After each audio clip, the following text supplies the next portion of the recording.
Morbidly beautiful radio. We horror.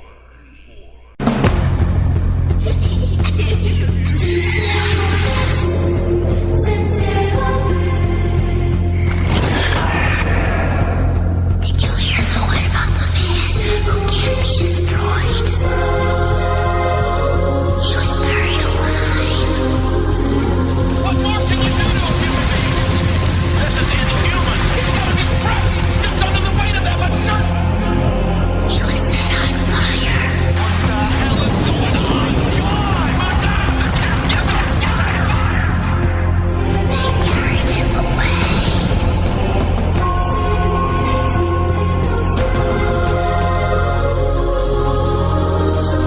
But he keeps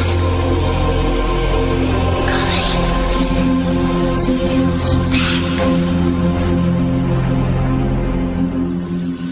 Don't be afraid. Be terrified.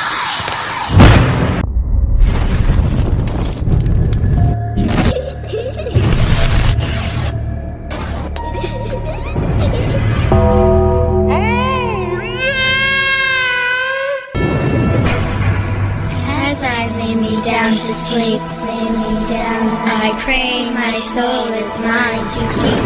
My soul can never step outside this bed, never into all the evil. Now back from the dead. Are you scared? Be here.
And welcome to another episode of the Calling Hours Horror Podcast on Morbidly Beautiful Radio.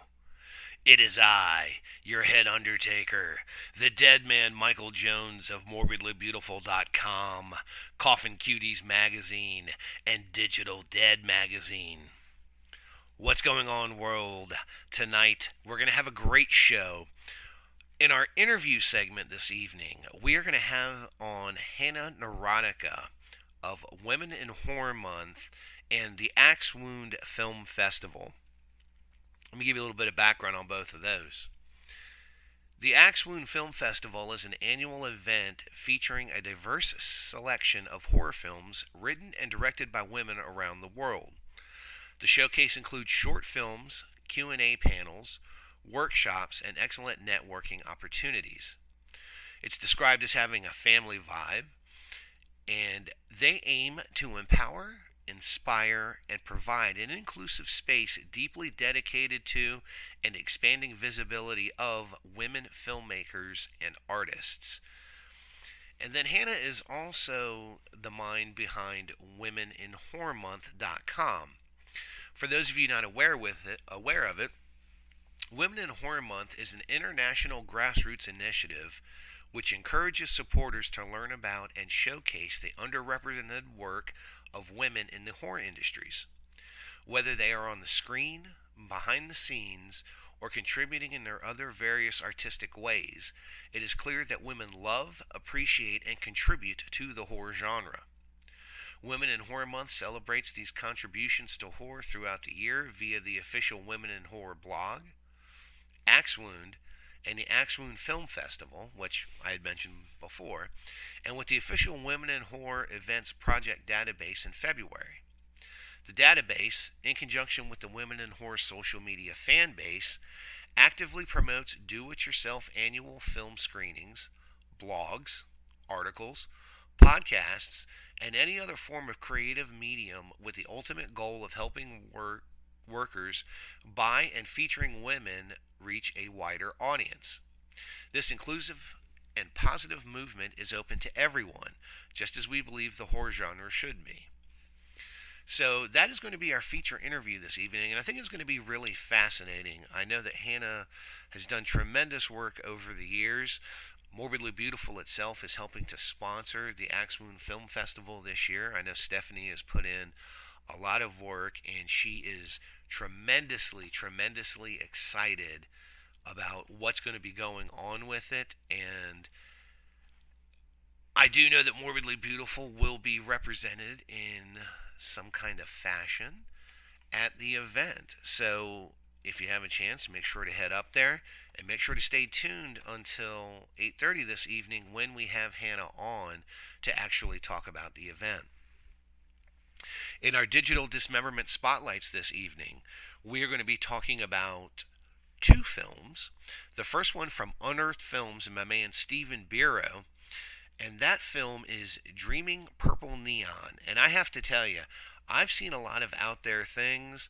I've seen a lot of mixed genre films, and this is one that really takes the cake. I was very impressed with the visual style and the content of this film. It's got a little bit of everything. If you can name your genre, it's included in here in some way. So we'll be getting to that one in a few minutes. In our Scream Factory Spotlight, we are going to be reviewing Horror Rises from the Tomb from the Paul Naschy 5-disc collection. And it had been years and years since I've watched any of these Paul Naschy films. And I've got to tell you, once again, Scream Factory knocks it out of the park with the quality of this disc.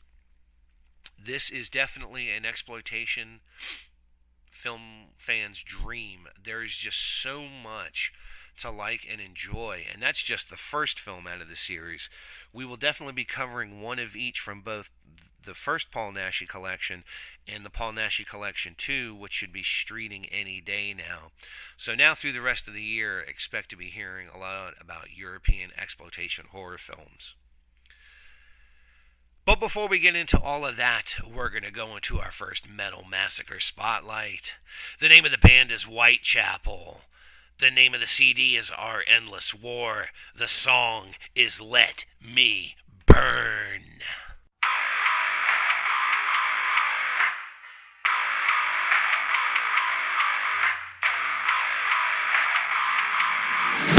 The mouth of hell is open wide tonight.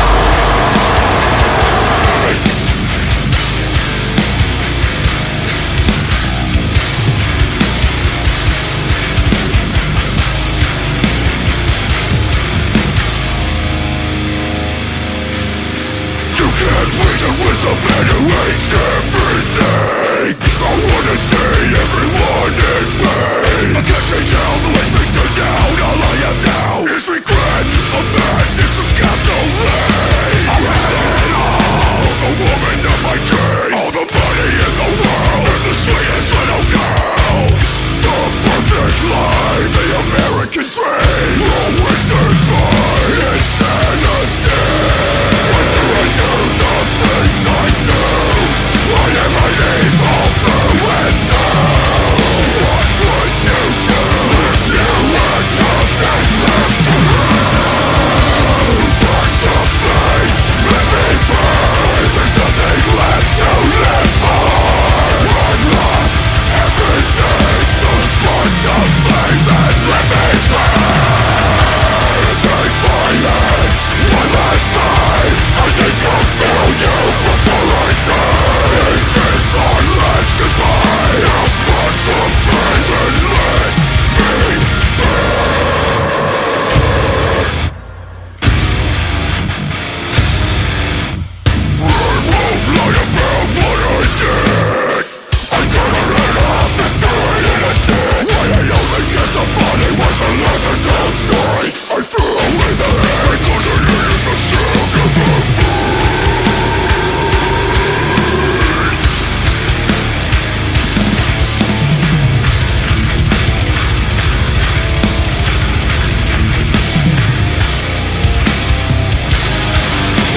And welcome back. You just heard Whitechapel from their CD, Our Endless War. The name of the song was Let Me Burn.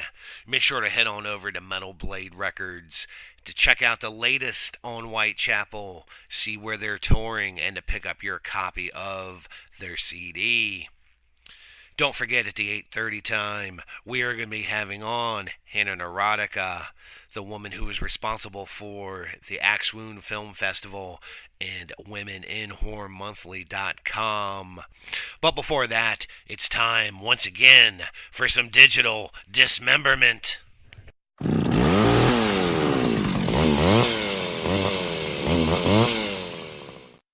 And in our first digital dismemberment spotlight this evening, we are covering Unearthed Films' release of Dreaming Purple Neon. First off, I want to say thank you to Stephen Barrow from Unearthed Films for sending me the online screener for this. And I know it's not typical for me to cover online screeners, but I can't ever tell Stephen no. So when the time comes that I finally get a real copy of the film, I will go into further detail on the special features and all of the extras that are included with the disc. But to give you the premise of the film, Dallas returns home after years away to try and reconnect with his ex Denise. Kat steals her boss Ray Ray's stash of neon purple and goes to meet Denise at her boss's office. Ray and Tyrone follow her there, looking for his drugs while a demonic cult is operating out of the basement, trying to raise demons by using the drug to bridge the gap between the land of the living and hell. Now, I just wanted to say, this is one of those films that incorporates many different genres into it. And usually, that's one of those things that people feel like, oh, you crowded too much into it. You're trying to do too much with too little time. But as you'll hear in this review, I really feel like the film hit on all the right notes. Now, the film is directed by Todd Sheets, and if you're not familiar with him, he's done a ton of independent film over the years, including films like Zombie Rampage, Bloodthirsty Cannibal Demons, Fear of the Dark, and the upcoming Bonehill Road, which we'll be reviewing on a future episode. Now, as I said, Dreaming Purple Neon is a stunning mix of blaxploitation, exploitation, grindhouse, horror, and crime subgenre films. And you can probably add a list of other genres that fit into it. Now, as I said, while the mashup of genres seems overwhelming, Sheets manages to blend all of them together with clever camera work that goes between the clear and sharp modern techniques of today and the 70s grindhouse style. A stunningly good score and soundtrack, as well as a sprinkle of comic relief that does not detract from the breathtaking pace. Now, in keeping with all of those genres, Dreaming Purple Neon takes all of the tropes that you would expect, but manages to turn everything on its ear in a shower of blood, gore, demonic nipples, and more nudity than you can shake a stick at. Now, the confined and claustrophobic set pieces draw a sense of tension to the film, and the lack of fear in shocking the audience beyond expected capacity makes this a curiosity that must be sought out and viewed with your friends. Now, the cast members are a perfect blend and cross-section of all the above-mentioned genres. In particular, the characters of Tyrone Kane, who's played by Ricky Farr, And Ray Ray, who's played by Antoine Steele, took me back to the legendary days of blaxploitation films with their attitude and mannerisms being on spot. Even their look took me back to blaxploitation films. The lead character of Dallas, who's played by Jeremy Edwards, and Denise, who's played by Ellie DeGear, play off of each other very well. And it's very easy to believe that their characters shared a lost love of one another.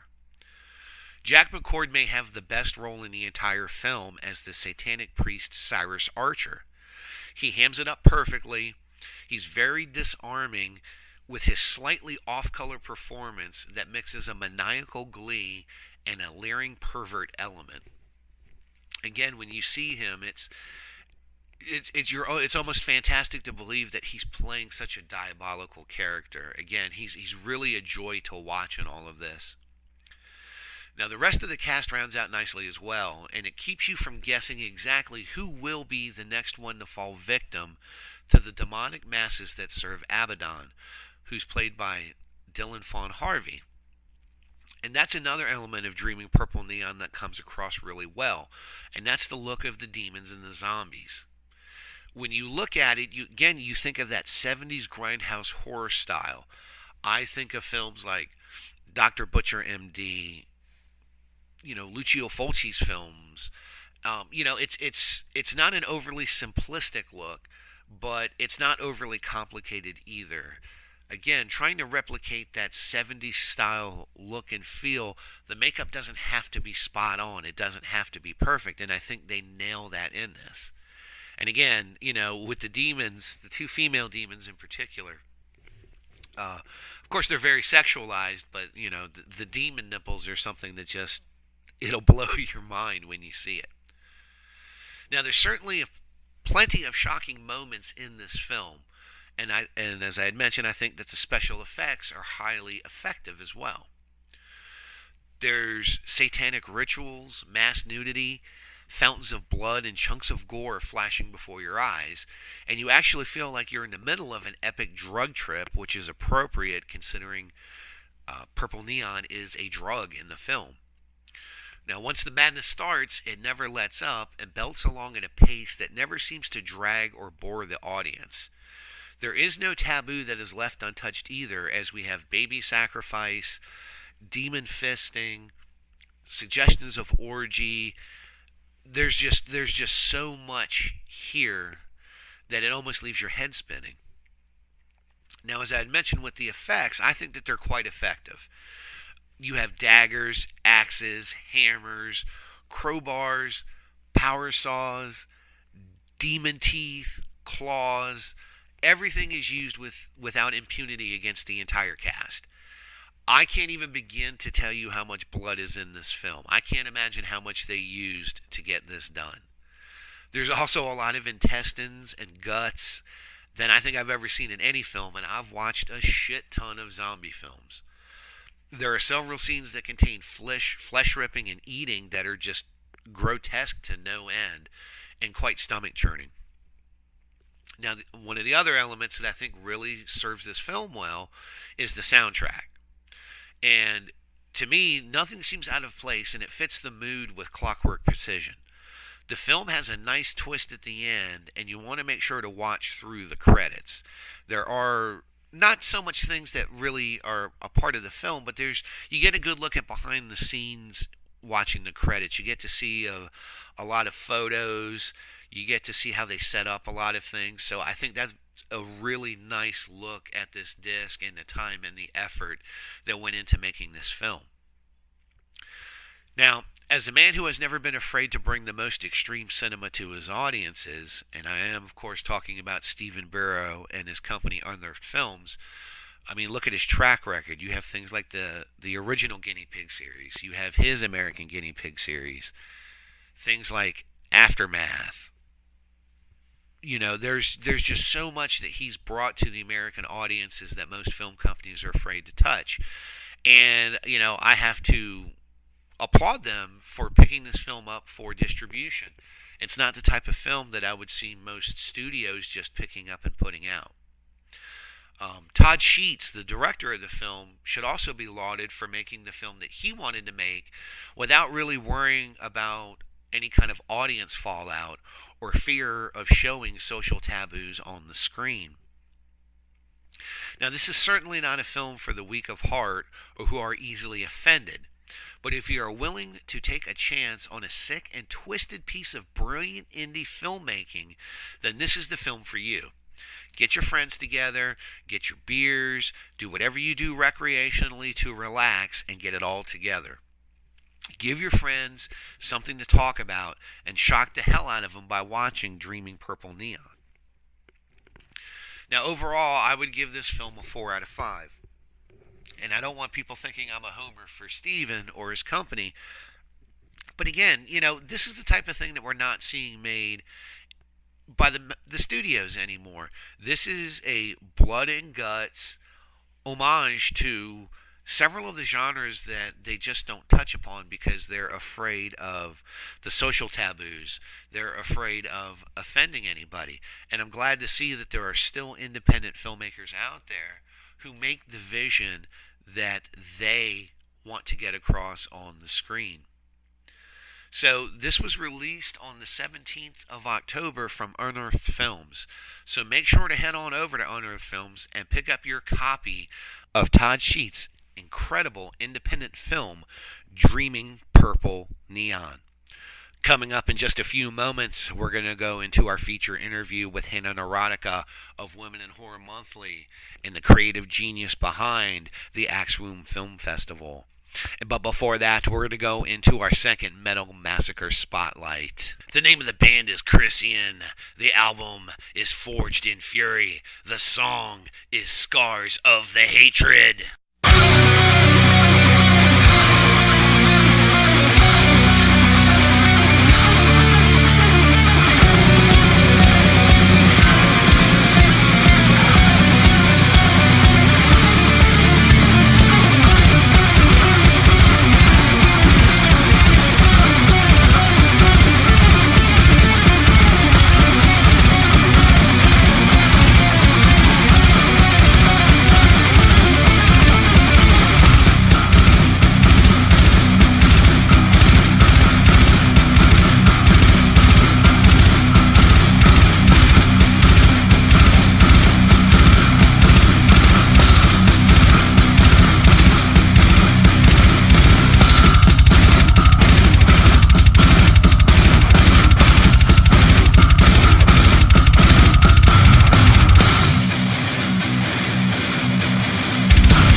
And welcome back. And it's time for our feature interview for the evening. And tonight's guest, I think, is going to be an eye opening guest. It's going to be a guest that's going to make the listeners think. And of course, I'm talking about Hannah Neurotica. Hannah is most well known for the Women in Horror Monthly. She's also known for the Axe Wound Film Festival that's taking place November 17th and 18th. And everyone say hi to Hannah. Hannah, welcome to the show. Thank you so much for having me. Not a problem. Before we get into the film festival and Women in Horror Monthly and all of that, kind of tell everyone how you got into the horror industry and why it fascinates you so much. Okay. I never know when the words horror industry, because I don't know that I'd say part of the industry, but I was always just a really big fan of horror growing up, like most people who love horror. They started watching really young. My dad, who passed away right before the first ever Women in Horror Month started, he really got me into horror. And so there was always that fascination just for entertainment there. But when I was older, I'd say when I was starting college, I took my first women's studies class, and I remember, going through this feeling of guilt, because it was one of those classes where it wasn't showing all the different types of beliefs within feminism. It was kind of this teacher who had one view, and that was the view that was taught. And so at the time, I was a little impressionable, and it was like, okay, well, this is what feminism is. So when she was talking about how, horror films were sexist and stuff, I kind of took that at a face value at the time, and would then feel really guilty if, like, Friday the 13th came on and there's this woman, she's running through the woods being chased and all that. So it was a really, difficult period for me, because I didn't really know how to reconcile those two things. And then a couple years later, I was at Evergreen State College in Olympia, Washington, and I discovered a book called Men, Women, and Chainsaws: Gender in the Modern Horror Genre by Carol J. Clover. And it was the first time that the concepts of looking at film in a critical, deeper way than as just entertainment, and looking at the themes and cultural significance of things. So that just really opened up my mind, and I started thinking, wow, there's so much in horror that so much that we can learn from it in terms of how we look at gender and sexuality and all different aspects of our culture through the lens of horror during a particular decade. So I just got really into that, and I kind of became obsessed with looking at horror on a deeper level. And then I'd say, I know I'm talking a lot, but I guess that's what podcasts are for. For sure. So at that point, I was kind of like, whoa, okay, there's so much I want to talk about, but who do I talk about all this horror and gender and stuff with? Because it just, at the time there wasn't like Facebook and Twitter, so it wasn't easy to find people. So I started a zine, which for people who don't know, is like a cut and paste magazine that you make and then photocopy and give to people. And I was really heavy into that. And so since I didn't have anyone to talk to these things about, I just made a zine, and it was called Axe Wound. And for those that don't know, axe wound is a derogatory term for a menstruating woman. So I thought it was perfect. And I always get excited when people know that that's what that means. I'm not going to lie to you. I was trying to think of a tasteful way to ask you that question, if that's where that name came from. Absolutely. And the second I was looking at a list of derogatory terms for women for some project, and I saw the word axe wound, and I was like, oh my God, zine title, and yeah, it's the best thing I've ever come up with in my life. So I started that, and again, there was no like social networking other than LiveJournal, which I was really into at the time. So I found this network of people that traded zines and passed it out, and it's not like I was passing it to horror fans. It was just other women and men who were making these, and slowly people would be like, oh, this is a really interesting concept. But when I'd post about it on message boards, I'd be like just chased out, like called a cunt, and like fucking keep your feminism out of horror, and this isn't about that. And it was hard. I didn't know what to do about that, so I just kept doing my own thing. And one day, Newsweek somehow discovered my zine. I will never to this day know how, and wanted to talk to me and wanted to get a quote. I think it was Vol.II was going to be coming out or something. And I remember thinking at the time, like, you guys are so desperate to get a quote from somebody about horror and women and gender, and the only person you could find was me, this nobody making zine with Sharpies and photocopiers, and it just goes to show just nobody was talking about this stuff. So it just picked up from there, and then I'd say how that morphed into Women in Horror Month was I started making the zine, doing that, and then I was asked to be on a panel 8 or 9 years later on CBC Radio with Ivanka Vukovic and a woman named Aviva Briefel. And they wanted to talk about this bizarre thing of girls liking horror movies. And I remember it was right before Jennifer's Bodies came out, and anytime a movie comes out with like women or a woman wrote it or something involving a woman, it becomes this like thing in mainstream media, like, oh my God, can you believe this? And every few years this happens, and every few years they act shocked, and it's like it just keeps going. So I was on this panel, and it was on the radio, and Ivanka was the only person that was in person in the studio, so she couldn't see the other two people, the woman who was conducting the interview. And for this radio segment, we had 20 minutes to discuss what could have been really good conversation.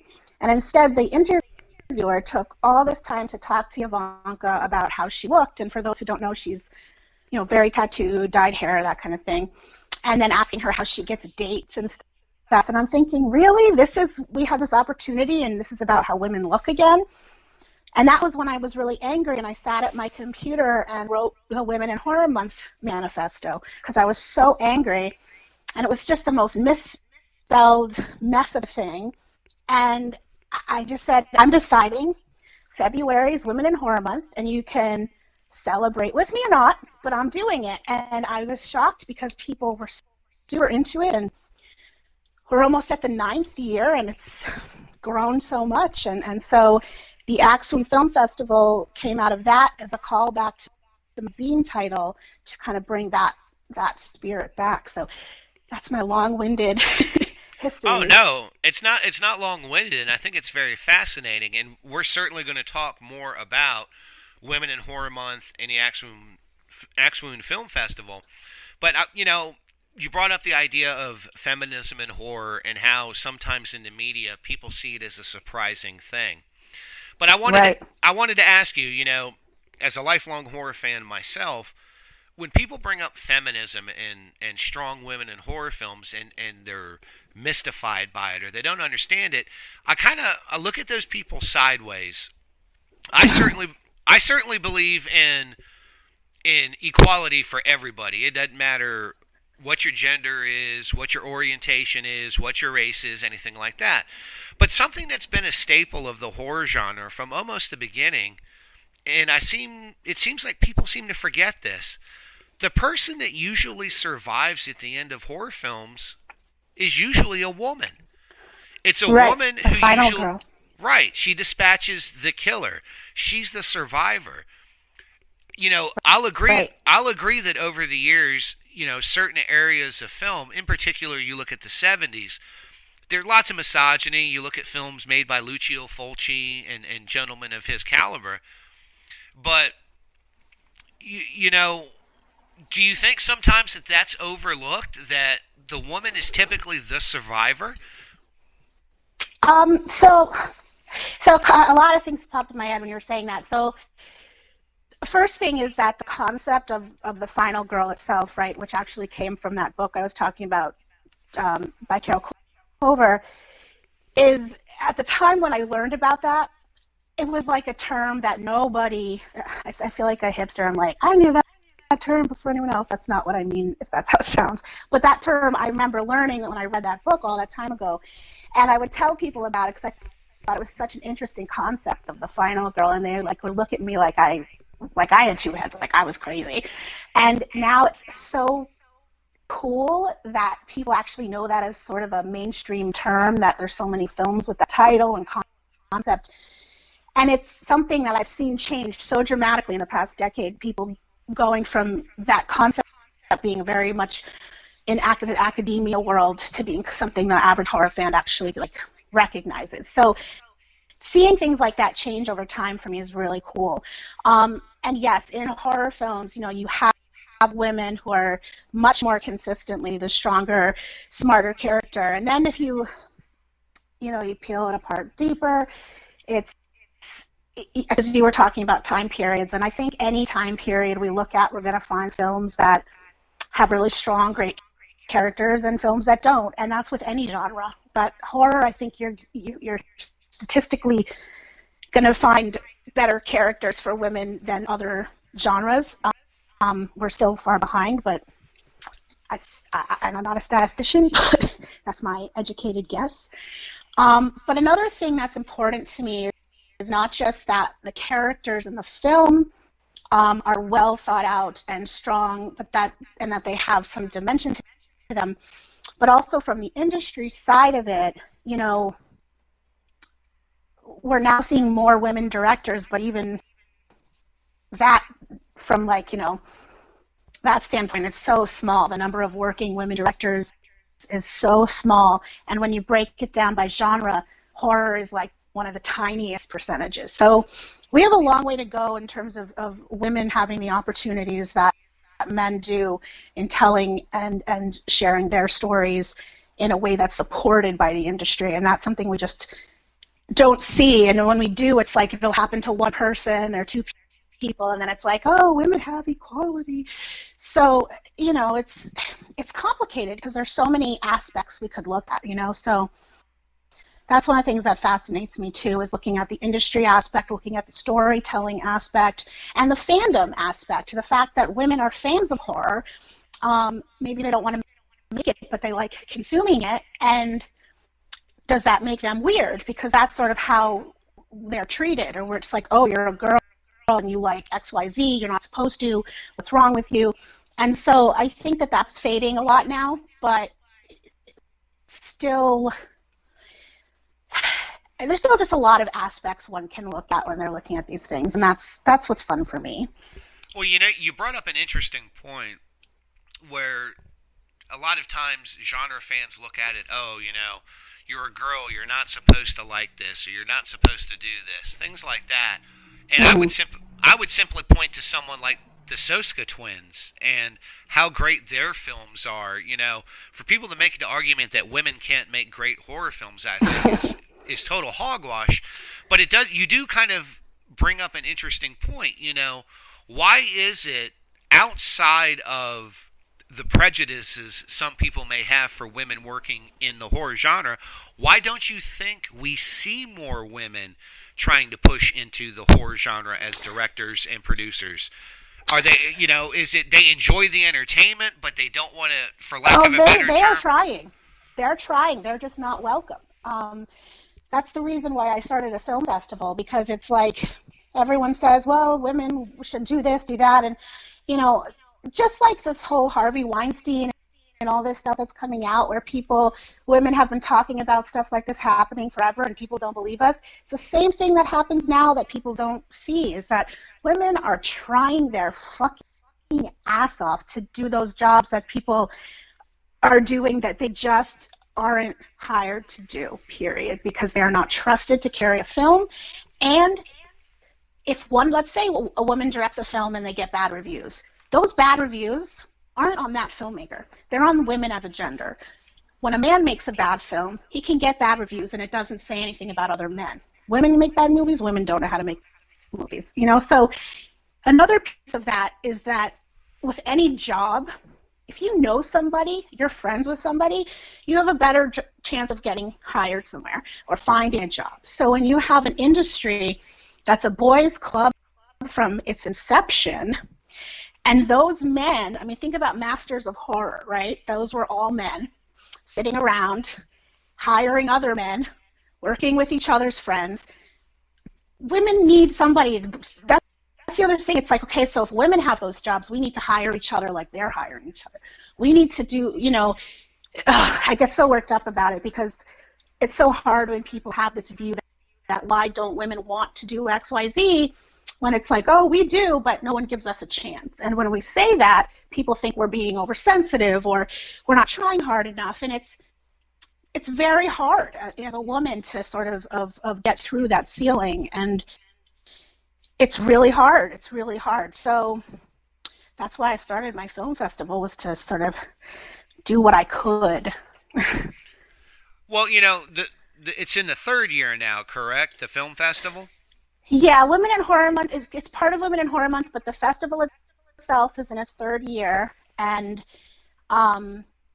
you know, I just try really hard to get filmmakers to connect with each other so that they can work with each other. And, I mean, there's so many films out there of horror films that women make that people don't even know exists because it's hard. Well, no, I mean, I don't want you to be frustrated. I definitely want you to get the message out. I want you, you know, to kind of expand upon this. Like, you know, the first year of the film festival, what were the attendance numbers like? You know, how did it progress to the second year? How are things looking for this year? So the first year I had absolutely no idea, obviously, what to expect. And it's a very small art theater. And the first year we sold out. I mean, we filled every seat. And I still can't believe how great that was. But yeah, it was a huge success. We showed like I think 30-something films the first year, totally DIY, no budget, and you know, people think to put on an event for the first time or anything, and they have to have this huge budget. If you can just find a screen and something to project onto, you're good to start, because showing films is what matters at first, you know. So that was a huge success. It was very, very low key. And the next year after that, you know, I did the same thing, but I incorporated some workshops. And this year, doing the same thing, but going longer and incorporating more presentations. And every year, it just grows. But you know, the key has just been to keep it manageable and work with the resources we have and be okay with that. But really just, yeah. I was going to say, you talk about, workshops and things like that. Kind of give people an idea of the kinds of things outside of the films that you're bringing to the fans and for the filmmakers.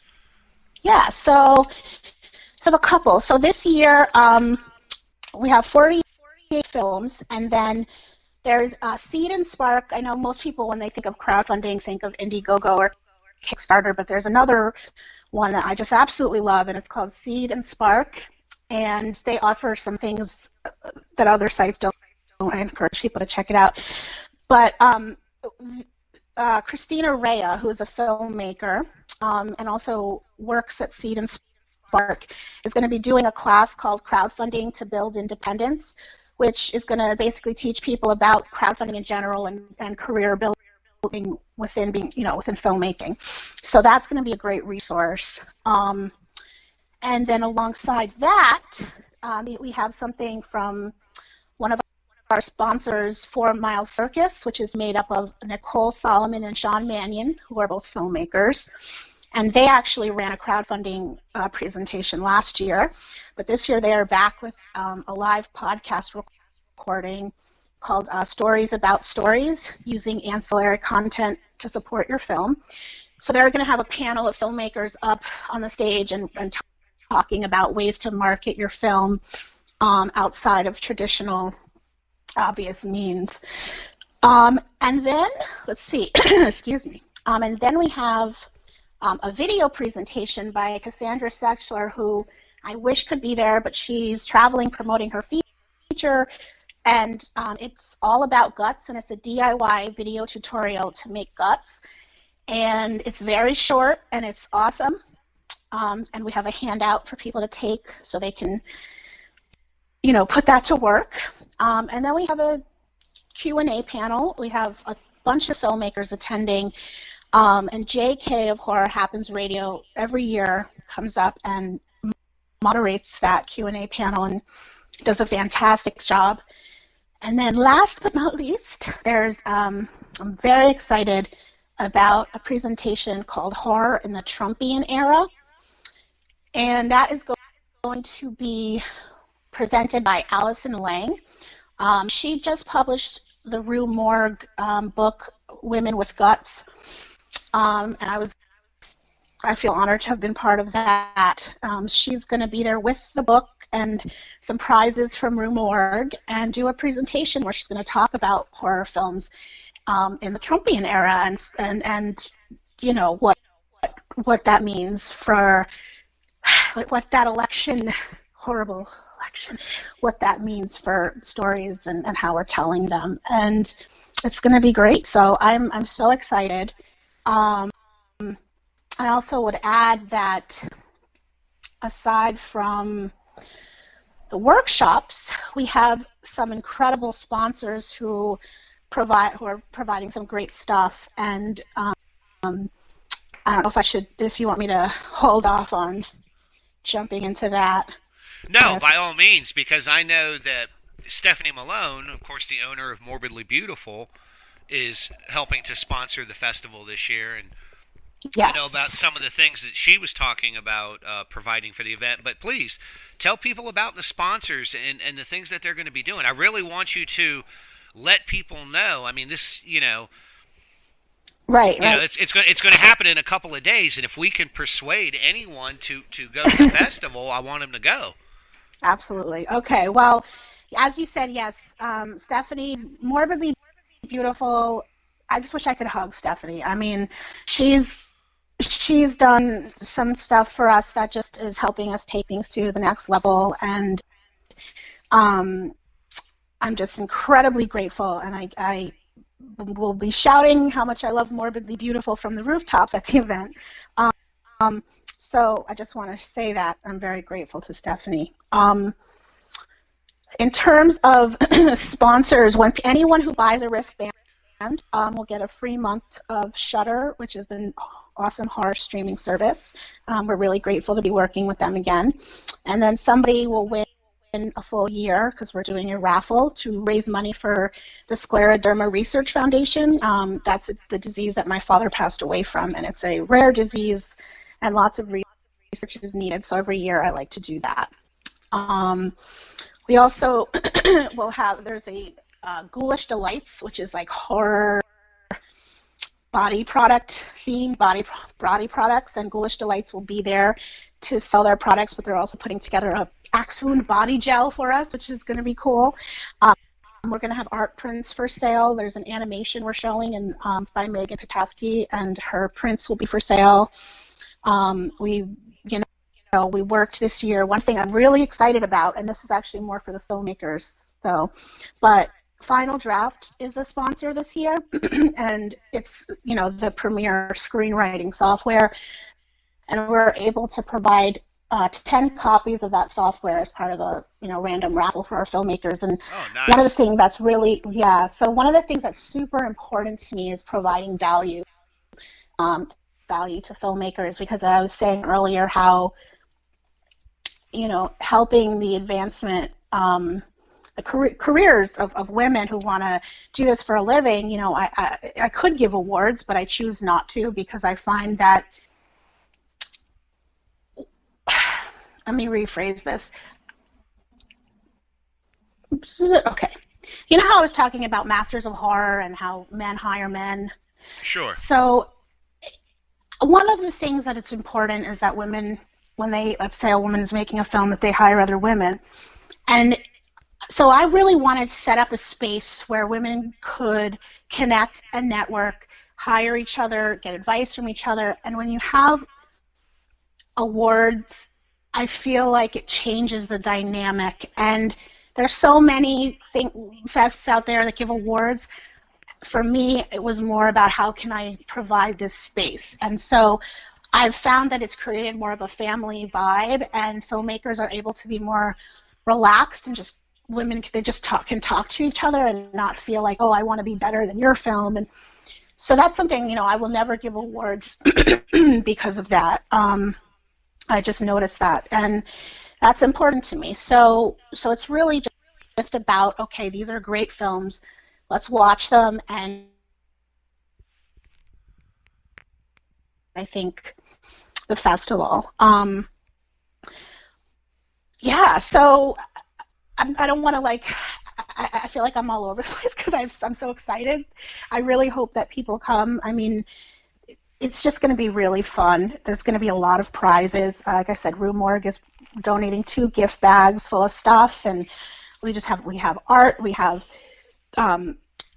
magazine subscriptions, just so much stuff. For people that were there last year, we screened the Dolly Deadly, which is a feature. They're actually working on the sequel right now, Heidi Moore, and we have makeup kits from My Pretty Zombie that are based on the makeup from her film that are going to be there this year. And so just lots of stuff that I think people who dig this sort of thing will have a great time with. Now, I know there are some men that are going to be listening to the show, and they're going to wonder, and I know it seems like a silly question to ask, so let's just go ahead and get it out there. Are men welcome at the event? I would be heartbroken if men did not feel welcome. I know I'm talking a lot about the networking aspect, and that's definitely there, but that's like a side thing. It's at the heart of it. It's a film festival, and anyone who likes horror films will like this and enjoy this. And it's definitely interesting, because I do get that question a lot, and I understand that, but definitely men are welcome, just like women go to film festivals, which majority of them tend to not even have films by women in them. So I think that it would be sad if men didn't feel like this is not for them, if they felt like they weren't welcome. So very, very welcome. And we even have 2 guys that are going to be taking part in the event. JK is going to be doing the Q&A. Sean Mannion's going to be part of the podcast. So, there are dudes there. And, one of the things I was going to say earlier that you made me think of, women's horror films, one of the things, we're so used to horror films by the same directors and, guys telling a lot of stories that are just regurgitated, the same stuff over and over again. Women bring something new to horror because their stories are different. And women live with horror all the time, whether it's our bodies that there's blood or childbirth, or whether it has to do with sexual assault and being scared to, walk down the street at night. Women know what being afraid is, and terror, and can really create it in a way that I think just hasn't been done and can't be done otherwise. And horror fans in general should want that. They should say, oh my God, more horror, new perspectives, new stories. If you love horror, then that's what you want. You want to be scared. And whoever created that, whether a man or a woman, it's like, doesn't matter. It matters that you are enjoying it. So to say that a woman can't create fear is crazy to me, because it's like, if anybody can do it, women can. And that every year I watch so many film submissions, and I'm always blown away by the talent and just how much new stuff is there. It's just incredible, and I hope that more people can see it, and that's my goal. You had brought up the interesting point, and I agree, being a journalist and someone who works in the industry, I hear a lot of talk and I see a lot of things. And you had brought up how when a female director may direct a horror film and it may not get the best review, and it's not so much a critical review against the director. You're right. A lot of times I hear things like, oh, well, women just can't direct horror films, or they just don't know what they're doing. What do you feel is going to be the tipping point? Again, and I know I brought them up once, but I think they're a shining example of the Sosko twins. You look at American Mary, you look at See No Evil 2. They're getting ready to do a remake of Rabid, which happens to be one of my all-time favorite films. What do you feel is going to be the point where people sit back and go, oh, it's a horror film, and you don't want them to say, oh, it was a good horror film directed by a woman. Right. What do you think it's going to take for people to finally stand up and notice and say that women are equal footing in our genre? Well, first they need to be equal in life, and that we're waiting on. So I think there's a lot of work that we need to do as a society in terms of women and career. Women still don't get paid equal. So any industry, you're going to find this. And when it comes to something specific, I would say, I was talking before about how when I started this, years and years ago, things were different than they are now. And I see change, but change happens slowly, and it happens because people put in the work. It doesn't just happen, and people have to be open, and people have to be receptive. So if you're, some dude or even a woman, I see this too, it's like, who's just closed off to an idea, you can't force somebody to open their mind. So it's just going to take a lot of people educating each other and being open to it, and being curious, saying, what movies could I look that's not on Netflix right now, that isn't streaming, being curious about other art that's out there, and also helping showcase that art. So when you do a podcast or a blog interview, don't interview the person, that's been interviewed 80,000 times. Find somebody who you can introduce to the world that people don't know about. And it's those kinds of things that are going to help and change. And an example would be the Soskas, in a small way, because they're actually a sponsor again this year, which is great. And they, when they made Dead Hooker in a Trunk, nobody was looking at it. They had a very hard time getting anyone to pay attention. And I had started Women in Horror Month. And I remember a woman named Mia started a Women in Horror Month screening, just, rented a screen and showed the film. And just showing the film started a chain reaction of those people that showed up to that screening.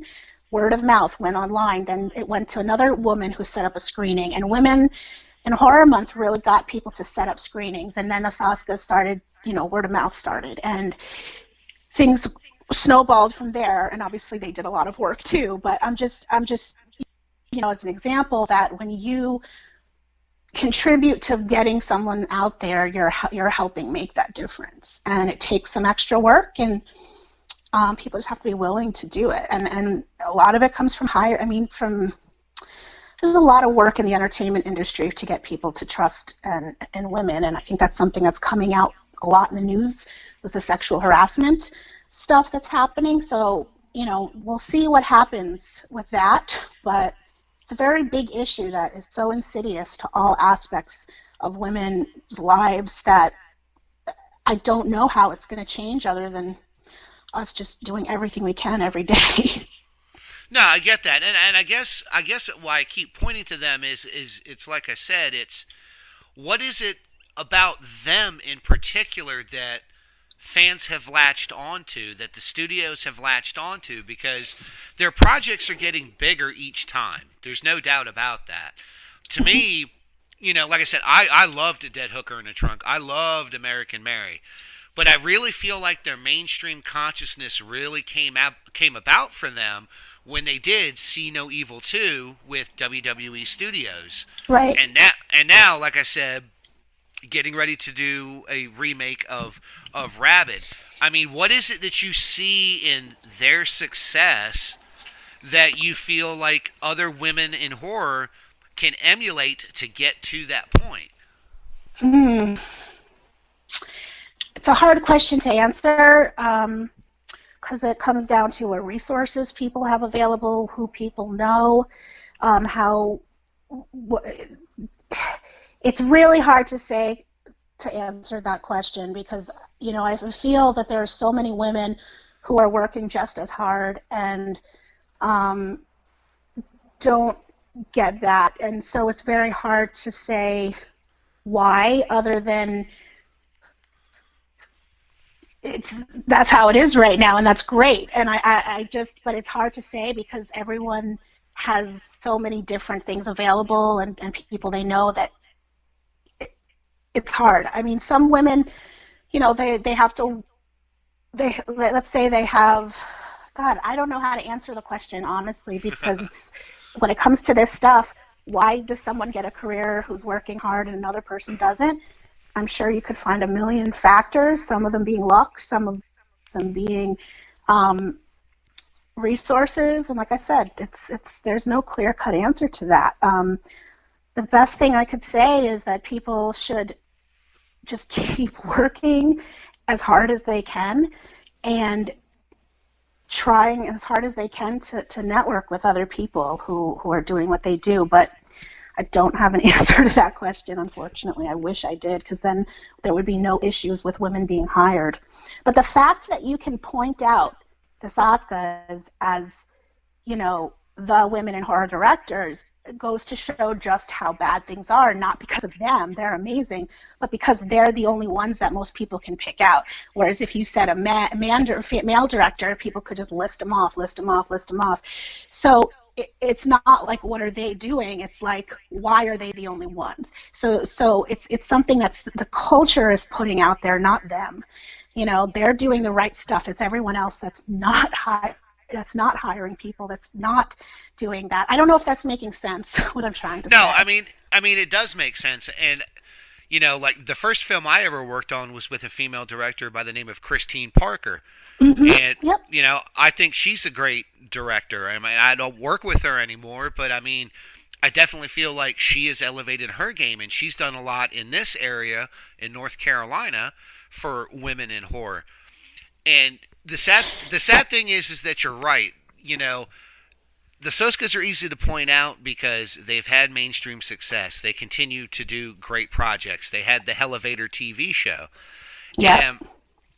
And I admit it, in the industry, 99% of the stuff that I'm sent for review, 99% of the people that ask to be interviewed are male directors. And I wish that I had more of a line to have more female directors on the podcast, more producers. I mean, I certainly try to bring in as many actresses as I can, but I would like to cover things more from the perspective of being a female director, being a female producer, being a female screenwriter, and the trials and tribulations that they go through to try and get their product out there. And you could. I mean, one of the things that, as an example, when I look at lineups of film festivals, let's say like a Women in Horror Film Festival, for example, I might say, okay, well, there's only white women here, right? So one of the excuses people say is like, well, nobody of color submitted, so I don't have a film for someone of color. And my thought is always, okay, well, why don't you just find someone?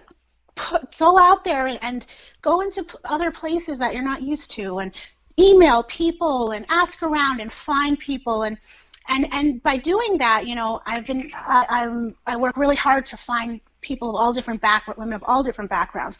And I think when it comes to interviewing somebody or finding people in any sense, sometimes you have to go to them because a lot of times women don't feel welcome. It's like the thought of emailing you, I'm sure for some might not even think of it. I mean, I'm not saying that some don't, some do, but when you're not used to being included, you don't really assume you're going to be included.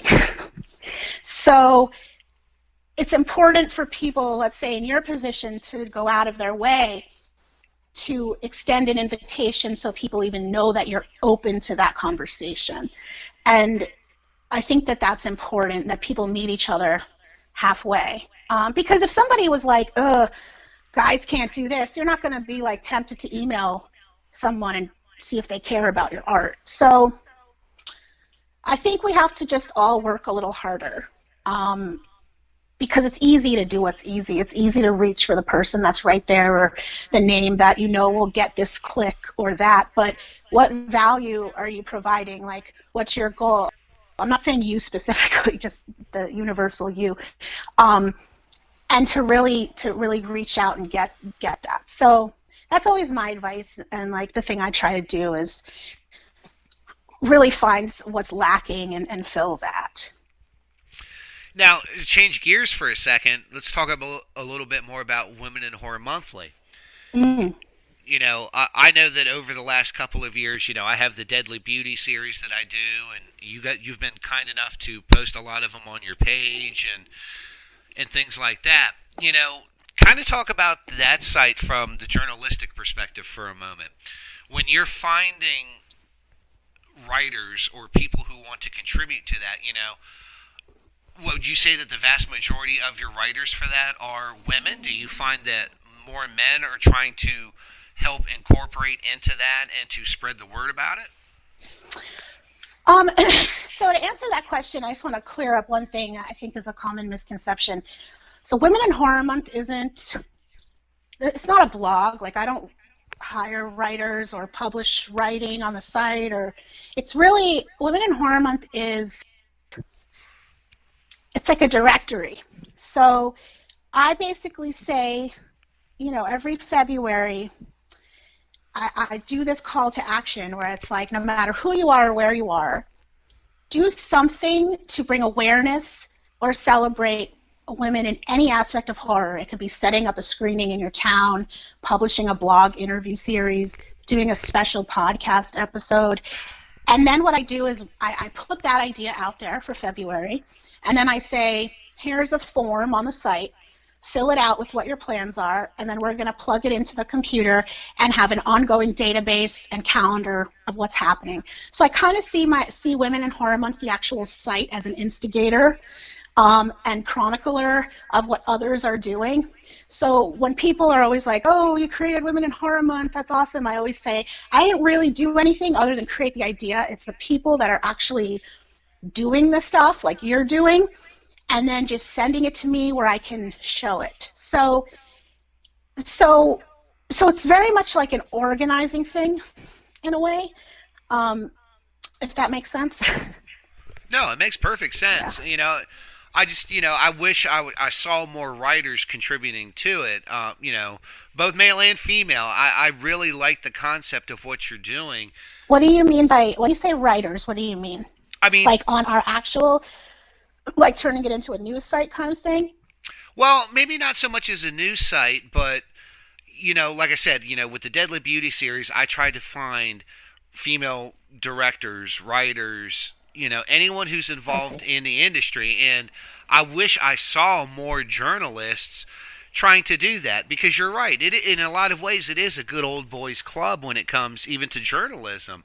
The Oh, majority yeah. of the people that are made available to me for interviews are the male actors, the directors, the producers, I in the long Yeah. run, to me, it shouldn't be about the sexuality of whether you're a male or a female in the industry. It should just be I'm talking to someone who works in the industry.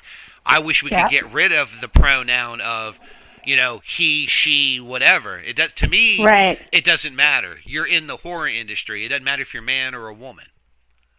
Exactly. And I always say that the greatest thing that could happen is not needing Women in Horror Month anymore, you know? So I think that what you're saying, a couple of things about the writing is for just if people go to our site and like click on our search function for all the different things, like there are so many writing. There's so much writing. There's so many links to so many different things. You could probably be surprised. People would be very surprised how much you will find on our website that you might be looking for. But one of the things I will add is we also have Axel blog, which has not been active because of time, but that's something that one of the things that I'm working towards is changing that and making it more active. And that's our blog, which is sort of like the digital because I had said I handmade the zine, so I decided to make a blog to go with our site called Axel, but it's periodically updated. It's not something done enough, but I do think if you are looking for information or interviews or anything, and you go to our site in the search section, it'll bring people to a lot. So I'd encourage people to check that out. Definitely. Now, you had mentioned you've seen progress and change over the years in the industry. What do you feel like has been the most positive step that you've seen over the last couple of years? Just in general? Sure. Let me think. So in terms of things I've noticed that have changed, I love the acknowledgement by, I'm going to use Shudder as an example. I really am glad that Shudder has recognized that women consume horror in great numbers. And if you're looking at, ticket buyers to movies, I mean, women are seeing movies, horror movies, they're in higher numbers than men. They're paying more at the box office. I mean, I can't talk straight, not paying more. They're buying more tickets. And so, if you're smart and you're marketing, you market to women because you know that they're the biggest consumers of horror right now. But Shudder is very smart because they realize that, and they go out of their way to have films that women make on there. They've worked really hard with, made a big effort to reach out to us. So I've noticed then that places like that are actually making that effort. They're actually acknowledging that this is a thing, as opposed to it being an afterthought or oh, that's cute. So the fact that that's happening even on a small scale is great, is a big deal. And the fact that, there's all these events that are happening now celebrating the work of women in this genre. So I think I've just seen more, God, I can't even talk straight. I've seen more activity and openness of women liking what they like and consuming what they want to consume and not caring so much. But that's a big part of that is social media. I mean, because when I started this, like I said, there wasn't social media. So it's very hard to say if something changed or if it's just there because Facebook is there, for example. So it's like a chicken or the egg thing. I don't know. Well, you've had the success for the last 2 years with the film festival. It certainly seems like this year is going to be big. Where do you see the film festival heading over the next couple of years? Um, ooh, I just want it to exist. I mean, of course, I could say like, oh, I want it to be grandiose, big deal, this and that. But as long as it just can keep happening at the steady pace of growth that it's happening, and it's still a place that people can showcase their work and meet and all that stuff, that's what's important to me. So my goal right now is just to keep it happening, and not, coming up with some grandiose plan. Uh, we'll see what happens naturally, I guess. I just want to make sure that it exists and that I do everything I can to keep it alive. Now, in terms of resources and network, of course, with the Axe Wound site and the Women in Horror Monthly site and all of that, what other resources could you recommend to any female who wants to delve more into this industry? Who else do you recommend to go talk to? Who else do you recommend that they look into? Oh, I guess I'm not good at thinking up names on the spot, but the main thing would be to join in the conversations online. I mean, there's some groups on Facebook and following hashtags. Let's say, like, if you want to look up like women filmmaker hashtags, women in horror hashtags, it'll always bring you to somebody that. My point is, you should just reach out to people, and with the internet, it just seems like everything is right there. And one of the surprising things, everyone is so welcoming. I mean, if you email somebody, the odds are they're going to be totally open to talking to you. And also, people can reach out to me, and I can email them, to places. But I'm not good at just coming up with names on the spot, because that'll be a nightmare. Well, I don't know if you can answer the next question then. You talk about how there are lots of really talented women out there doing things in the industry. And of course, like I said, everyone knows the Soskas. Around here locally, people know who Christine is. What filmmakers do you feel like in general we should all be keeping an eye on right now? I really don't know. I mean, I love Ivanka Vukovic. I don't know if you've seen XX, the anthology, the Women in Horror anthology. It's on Netflix now for people who haven't seen it, and it's a short films, horror films directed and written by women, and it's like an anthology. It's up now. Ivanka Vukovic is absolutely brilliant, and she's working on a feature and has done some incredible work. The Captured Bird was her first short. It was produced by Guillermo del Toro. It's absolutely beautiful. I think she's got a hugely successful career ahead of her.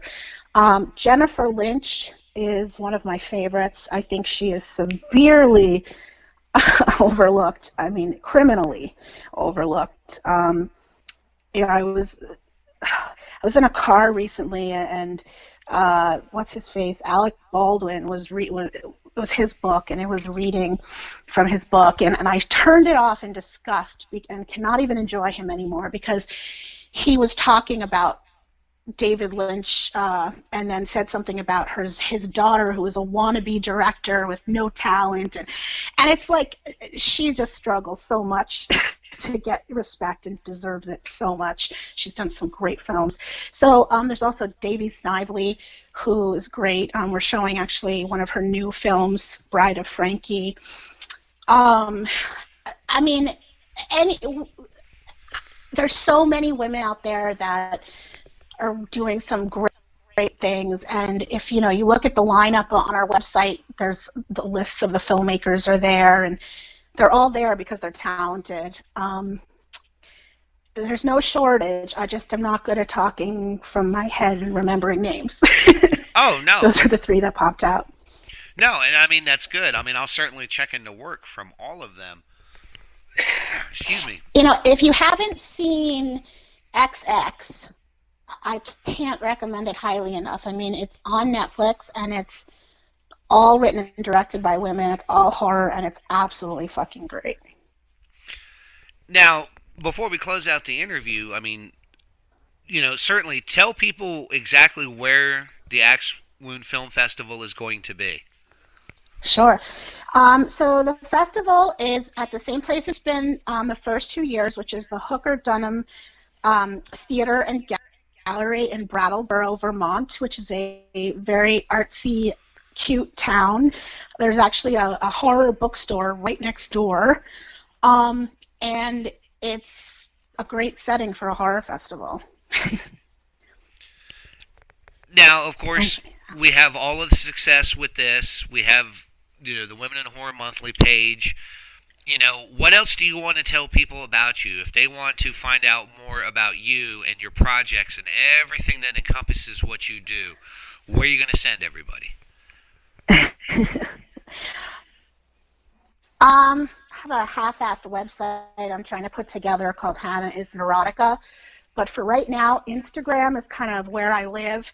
I'm, when I'm not organizing stuff, I'm a writer and an artist, and I'm, always messing with different mediums. But I have been working on another short film, which I'll be posting a lot about after the festival there. And so, I'd say right now the best place to catch up with me is Hannah Neurotica on Instagram until my website is back up and running. But, I'm a behind-the-scenes person, so I'm not as up front and center as it used to be online, but I'm always very available to direct people if they need information on contacting women in horror in any capacity. I never want anyone to not contact me because they think I'm, don't want to hear from them. I'm always cool to do that. So if you had an ultimate message to send out to the listeners, what would it be? The ultimate message is try to step outside your comfort zone and test out something new. Like, search for a film by a woman filmmaker that you've never seen and watch it, and then post about it. And just tell one other person about it. That's how things happen. So I'd say challenge yourself to watch a film that a woman filmmaker has made and tell someone about it. I love it. Well, Hannah, those little things make a difference. Hannah, I want to thank you so much for being on the podcast. You know that you're always welcome. Of course, Morbidly Beautiful. We'll cover anything that you have going on news-wise, anything that you think we should know. I think it's been very informative. I wish I could come up there for the festival this year.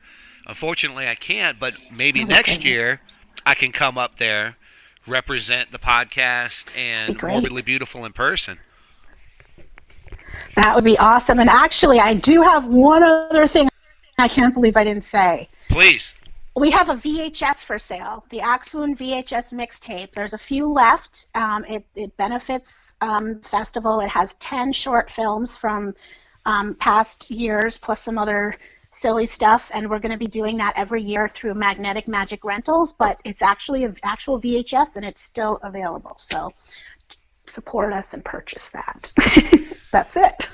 Certainly. Well, again, thank you so much for being on, and ladies and gentlemen, you just heard from Hannah Neurotica of Women in Horror Monthly and the Axe Wound Film Festival. Hannah, we wish you all the best of luck.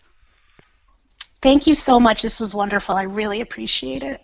Anytime. You know that you're always welcome. That's wonderful. Thank you. And once again, we want to say thank you to Hannah Neurotica from Women in Horror Monthly and the Axe Wound Film Festival. If you're up in that area, make sure to go and check it out. I am sure it is going to be one hell of an event. In just a couple of moments, we're going to go into our final digital dismemberment spotlight for the evening, where we will be covering Scream Factory's Blu-ray release of Paul Nash's Horror Rises from the Tomb. But before that, we're going to go into our final Metal Massacre Spotlight for the evening. The name of the band is Aeon. The CD is Aeon's Black. The song is Nothing Left to Destroy.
Your nightmare in the flesh. I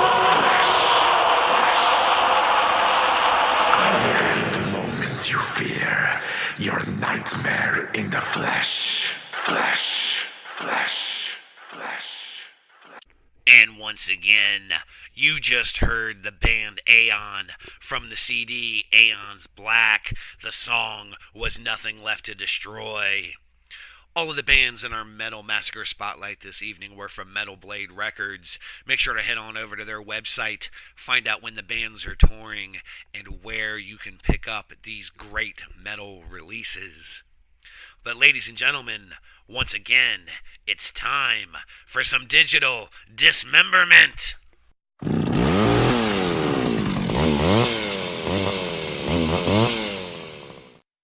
And in our final digital dismemberment spotlight for the evening, we are covering Scream Factory's release of Horror Rises from the Tomb, and that is from the Blu-Ray 5-disc Paul Naschy collection.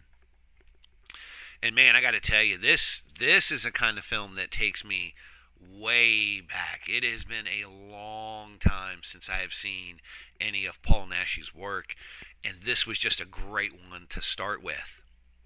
To give you a little background info, in medieval France, a warlock is beheaded and his wife tortured and executed. Hundreds of years later, an isolated group of people discover his head buried on their property.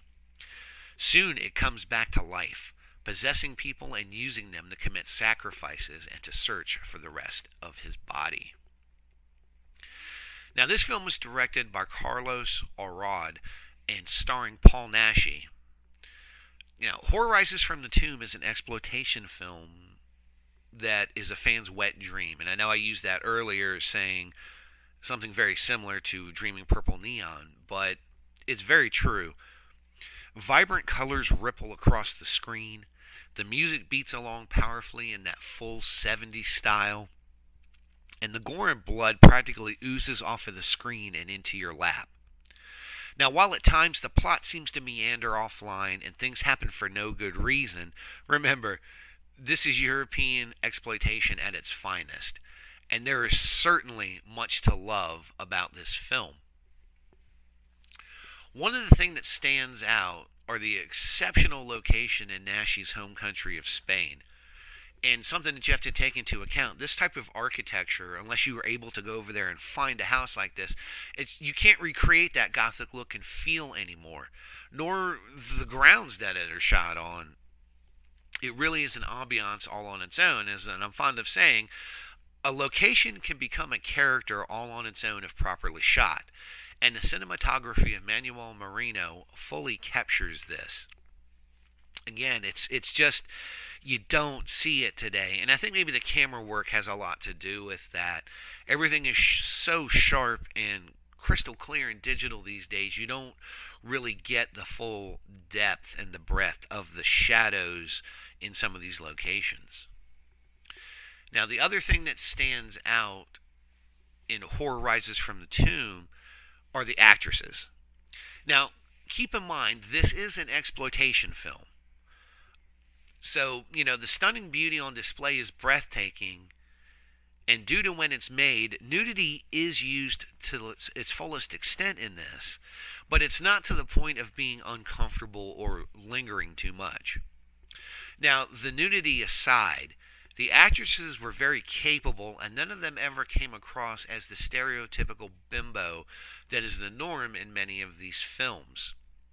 Naschy himself also receives high praise for playing 3 parts in this film, in addition to everything else that he did for it, and to go back to the point with the actresses, and it's certainly not making fun of or picking on current actresses in today's genre, or the standards by which society seems to deem what is beautiful and what isn't.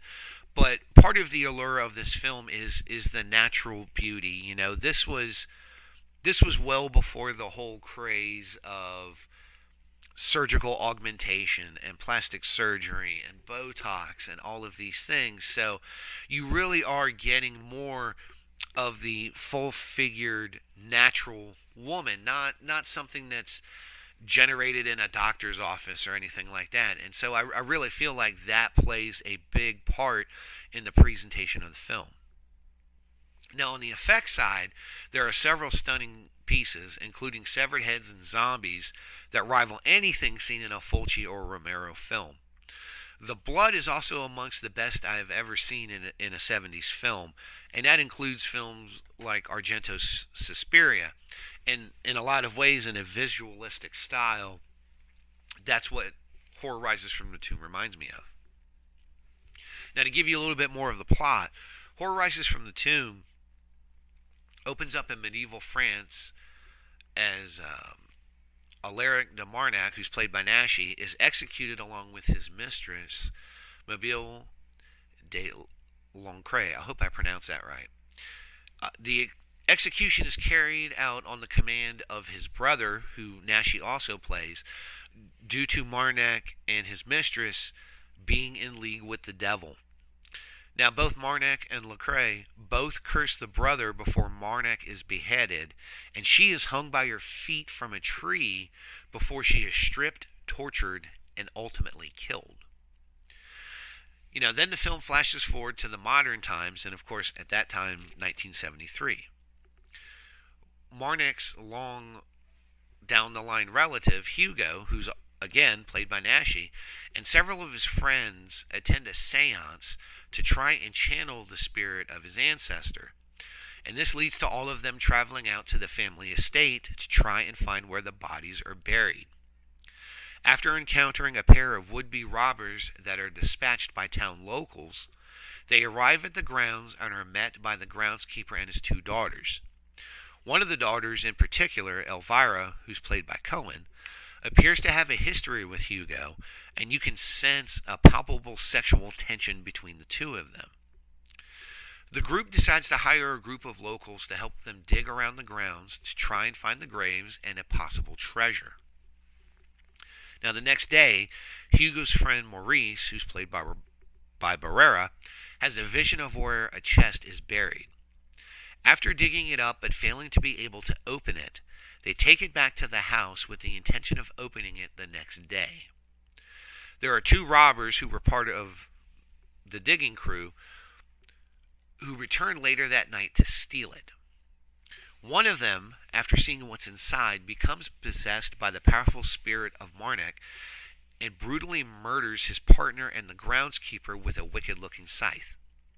He then carries the box to a tomb on the grounds and places it on an altar in between the resting places of Marnac and Lancret.